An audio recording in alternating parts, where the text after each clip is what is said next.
magiging madali na ngayon ang pagpasok ng kada irigenyo at mga taga-karatig lugar sa mga establishmento sa Iriga City. Hindi na kasi nila kinakailangang magsulat o mag-iwan ng impormasyon gamit ang papel at ballpen dahil hinihimok na ngayon ng Department of Interior and Local Government ang paggamit ng Digital Contact Tracing App o QR codes. Recently, just last Friday, we received a memorandum also coming from the National DILG na obligado po kami na mag-resort sa i-digitalize na ang contact tracing. So, kaipuhan, mag-resort kami sa mga QR codes, mag-resort kami kung igwa ng existing, i-align na lang po sa Stay Safe kang DILG.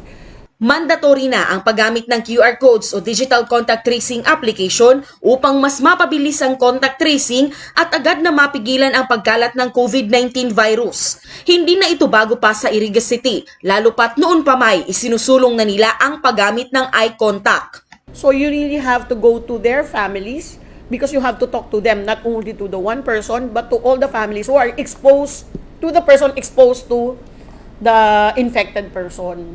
So imagine nindo kung pira yan, kung halimbawa 10 ang pamilya, kung saro pa lang, 10 ang i-interviewin mo. Whereas, kung naglaog sinda sa establishment na nag-oy contact sinda, kuta, ite-text na lang sinda. Paka-text sa inda, o yaon na dyan ang mas-swab, isa-swab na po. Makatutulong ito, lalo pa ngayong may panibagong variant ang naturang sakit. Na-approve mi na sa inda, na bako ining kagustuhan lang kang city, bako lang ining kagustuhan mi lang, kasabi nga ni Ninda, o ida Pero ini talaga para sa karayan kang gabos. Na-approve mi sa inda na general welfare talaga ini. Umaasa ang alkalde. Tutulong ang bawat irigenyo sa COVID-19 response na ito ng national government at ng LGU.